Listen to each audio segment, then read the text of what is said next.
The history of Africa is not as accessible to us as the history of Europe or Asia. Before the arrival of the first Europeans, towards the end of the 15th century, that part of Africa that lies to the south of the Sahara Desert was almost completely unknown outside the Islamic world.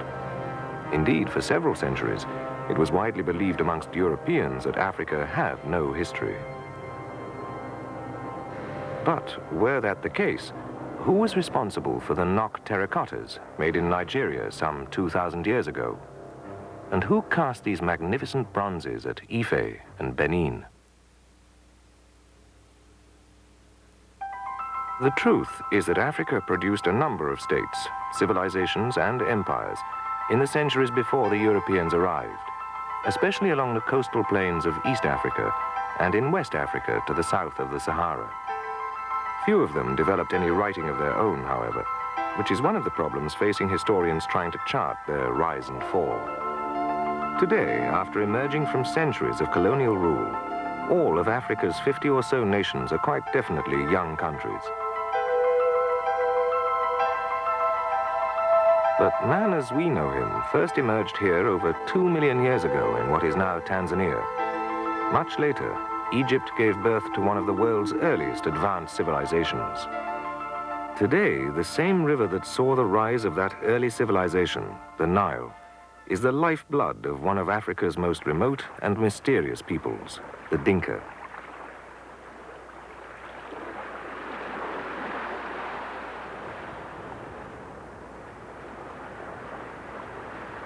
These Dinka women gather fish from the flooded plains of the Sudan in the same way their ancestors may have done when that first Egyptian civilization itself was in existence. In this sense, Africa today exists in a time warp that is both fascinating and perplexing. And indeed, until recent times, Africa and its peoples remained a mystery to the outside world. To Europeans, it was the dark continent. Its different nations and tribes were largely seen as one, at best children, at worst savages. Such attitudes helped to ease the conscience of successive generations of colonialists and earlier of the slave traders. For more than 3 centuries, Europe indulged in this barbarous market in human flesh.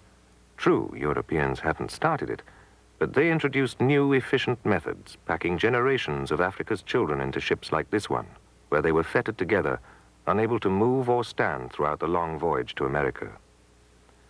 The Portuguese called these ships tumbeiros, meaning coffins, and by the 18th century, over 70,000 slaves were being transported every year, taking their culture and much of their history with them.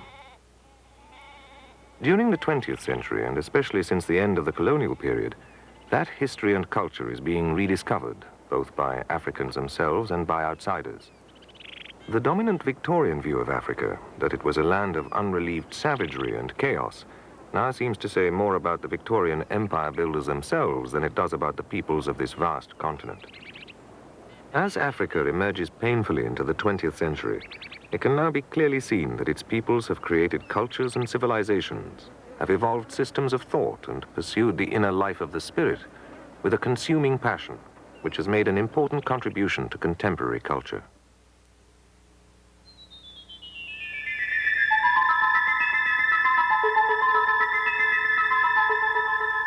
To understand the history of Africa, we must first know something of its geography.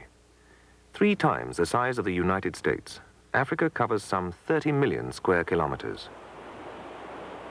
Much of it is extraordinarily inaccessible.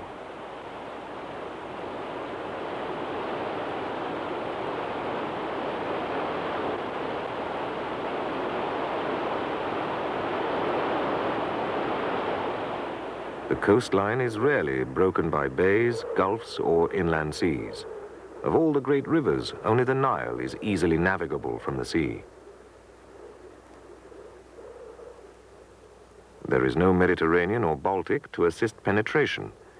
This is because most of the continent is a vast plateau, broken by broad interior basins which stretch almost to the coast in many places. Where access is easier, in the desert areas and equatorial forests, the extremes of climate make life difficult or impossible for human beings who are not acclimatized to it, and Africa's vegetation is as varied as its topography. Along the equator run the tropical rainforests. Next come the woodlands and savanna, Then there are the great dry grasslands, and finally the deserts. In the south, Kalahari, to the north, Sahara. In terms of Africa's history, the Sahara Desert is the most significant feature of all.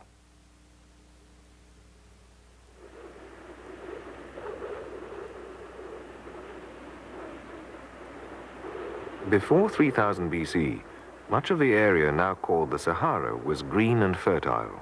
Its peoples were first of all hunters, and later herders of cattle. It produced societies and cultures that were both stable and developed.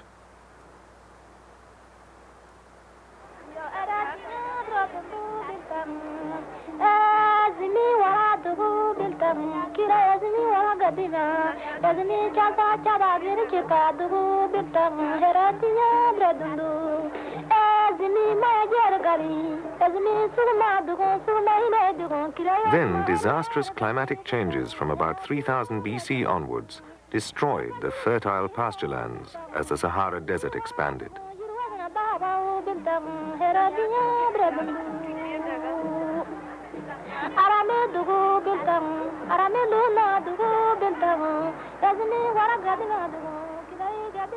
The Sahara was not, of course, wholly impenetrable. A few nomadic peoples remained there, around isolated oases, like the Tubu, now facing extinction from the twin threats of drought and war. In addition, camel trains have crossed the desert since ancient times, following known routes and with very specific objectives connected with trade.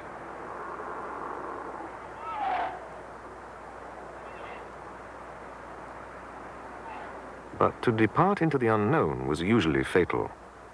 The Greek historian Herodotus, writing about 450 BC, records the story of a military detachment on patrol only 7 days' march west of the Nile that was overtaken by a sandstorm and buried while the men were taking their midday meal. Similar freak storms still afflict the area today, turning the midday sun to dusk in a matter of minutes. Following the climatic change, the Stone Age peoples who had developed there dispersed. Some went north and east and contributed to the development of Egyptian civilization. In contrast, the societies that migrated south of the Sahara became more and more isolated as the desert grew.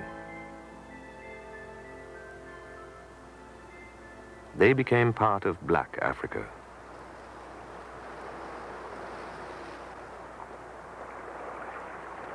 There is another, less obvious division in African history between the powerful political entities, the states, kingdoms, and nations, and the rural, nomadic peoples, many of whom follow lifestyles today that are little changed since the time of their ancestors. Remote, semi-nomadic peoples like the Dinka of the Sudan now find their survival threatened by the modern Africa that surrounds them. Faced with such a threat, it's small consolation that their way of life has long outlived the more flamboyant and splendid lifestyle of the great African kingdoms and empires, none of which has survived the arrival of the Europeans.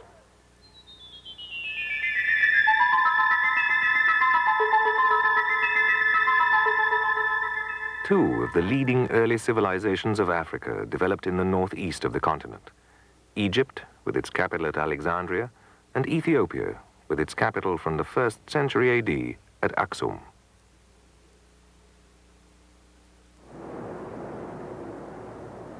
Ethiopia was converted to Christianity in the 4th century, and Aksum remained an important cultural and trading center until about the 9th century AD, when she was defeated by Muslim invaders.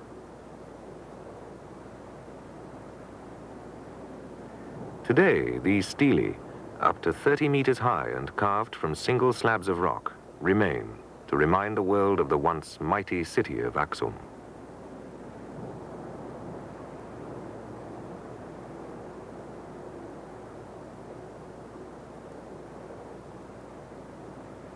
The capital of Ethiopia was moved south into the mountains, eventually to Lalibela.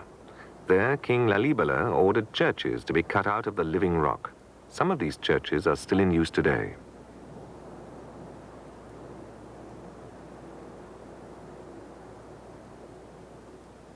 Archaeology shows that in West Africa, in the savanna country beyond the southern edge of the Sahara, iron was in use from about 400 BC onwards.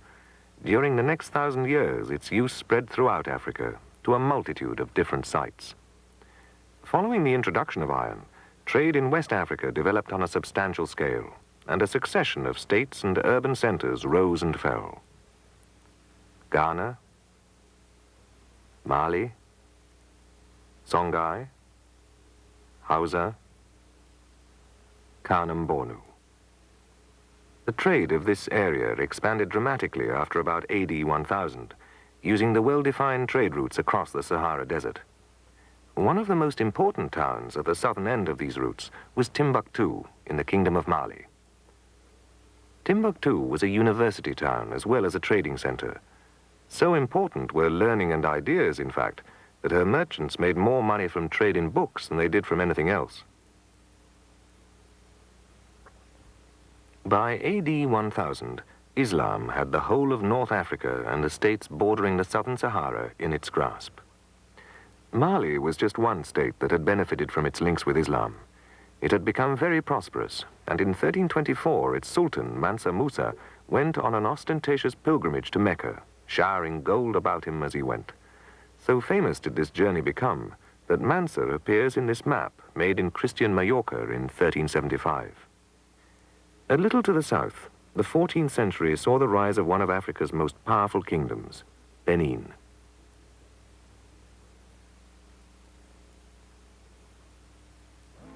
The bronzes produced at Benin, like this 16th century head of a queen mother, are outstanding.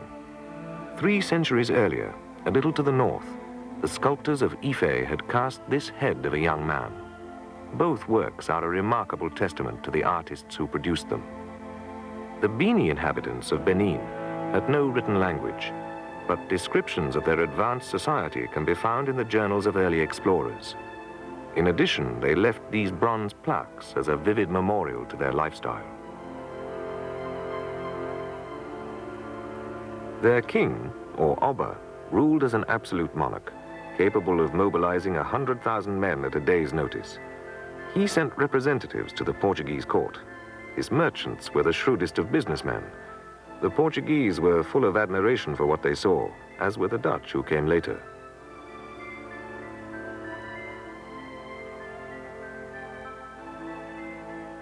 To please these early European visitors, the artists of Benin produced masterpieces in ivory, like this salt cellar, carved in the late 15th century.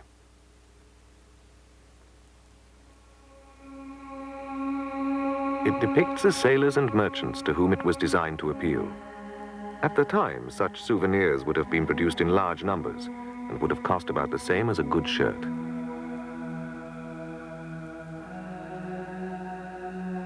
The Europeans who bought these earliest souvenirs of a trip of a lifetime also cleared the way for the start of the slave trade. Gradually, this unnatural commercial pressure destroyed the social and economic framework of Benin. The Obas, or kings, responded to the decline of their kingdom in the only way they knew how, by carrying out more and more human sacrifices. When a British force arrived in Benin City in 1897, they found it deserted and littered with the decaying remains of human sacrificial victims.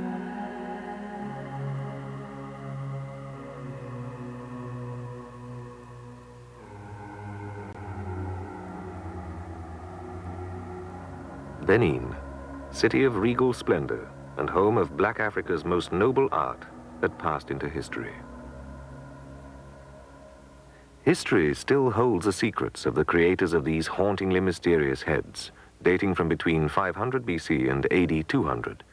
Discovered by archaeologists some 40 years ago, they were named the Nok terracottas, after the village in Nigeria where they were first unearthed.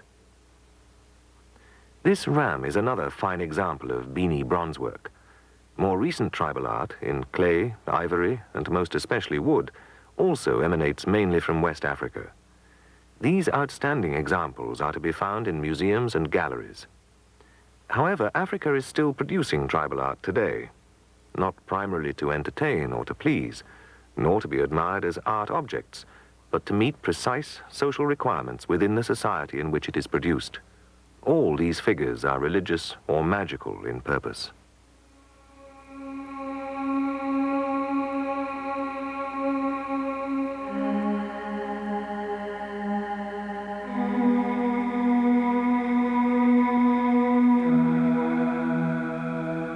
Away from the more settled communities of West Africa, the nomads of the East produce portable art that will not weigh them down in their journey.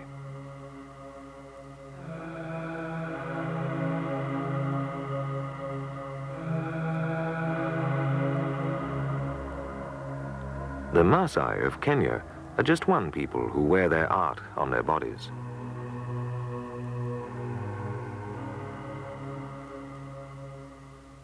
The coast of East Africa also supported powerful urban civilizations between 500 and 1,000 years ago.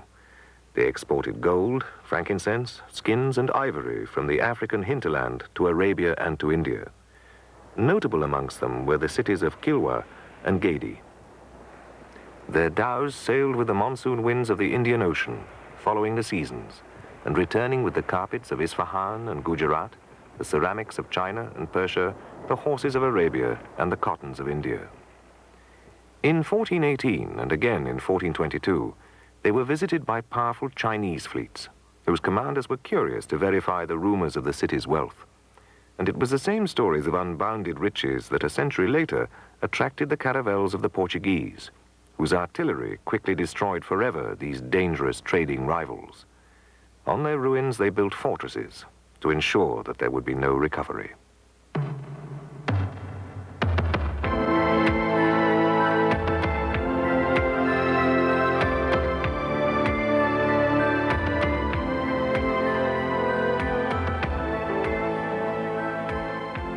These mighty walls are all that remain of another vanished African civilization. And yet, in the 14th century, Great Zimbabwe must have been one of the most powerful and impressive states in southern Africa, deriving its wealth from gold and ivory, as well as extensive mineral deposits in the surrounding country. The men who built Great Zimbabwe were of Bantú stock. The Bantú are today the most dominant racial group in Africa. About 1,800 years ago, they began to spread from their homeland in the Camerún, southwards to the Congo Basin, until they dominated most of southern Africa. The people they displaced, the San and Hoi Hoi, were pushed southwards. They were hunters and the Bantú were mainly farmers. Small numbers of San have survived in the Kalahari Desert.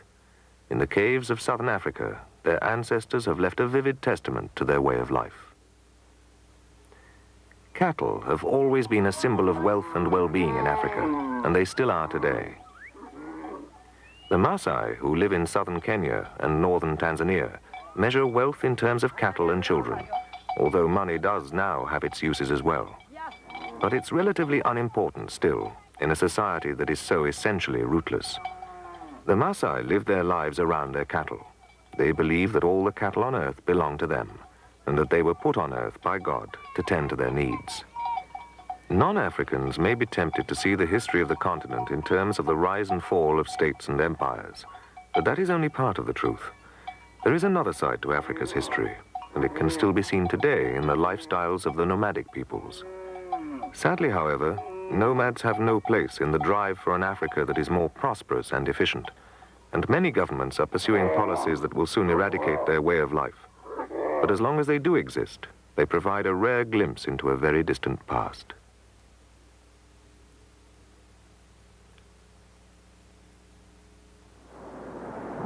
Every year, the rains turn the swamps of the Sudan into an inland sea as large as England.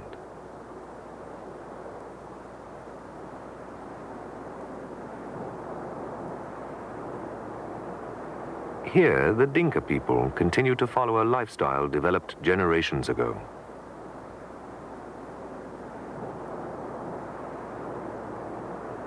During the months of flooding, the Dinka retreat with their cattle to higher ground. Then, at the start of the dry season, they return.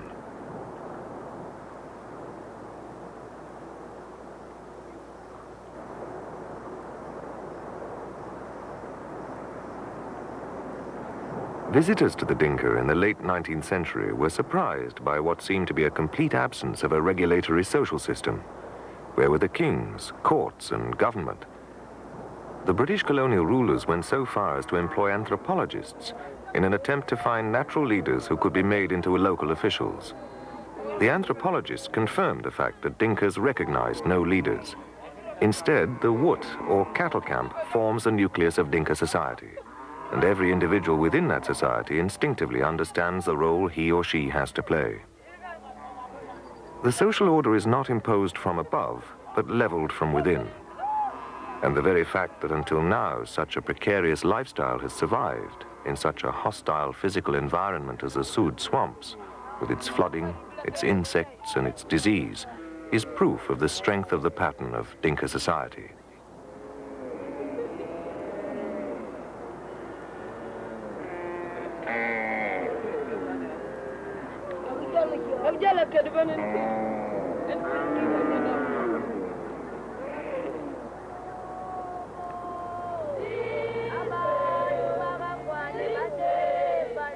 Because so much of Africa's history is unwritten, it must be reconstructed in other ways. Every year, the young girls of Swaziland, a small country close to the southeastern tip of Africa, take part in a ceremonial reed dance in which they symbolically donate reeds to build the Queen Mother's house.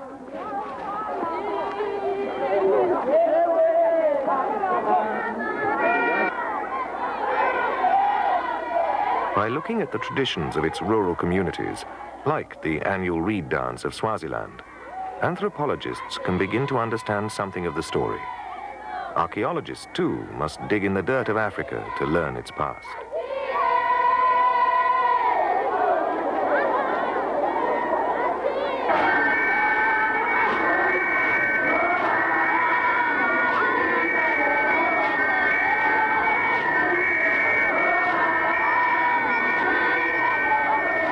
The earliest explorers sometimes glimpsed a truth about Africa which others who came later would not see. In 1498, Vasco da Gama and his men went ashore on the east coast of Africa to find tall stone cities where the people knew as much about charts and compasses as the Portuguese did themselves.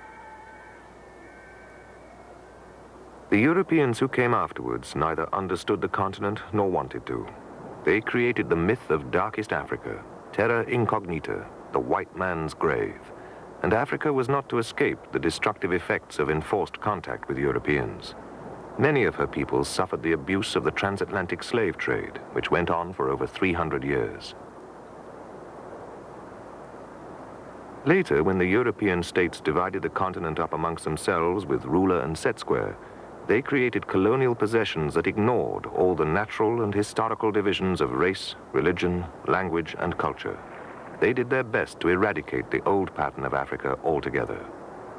It is proof of the power and resilience of this mighty continent, and eloquent testimony to its many peoples that they failed.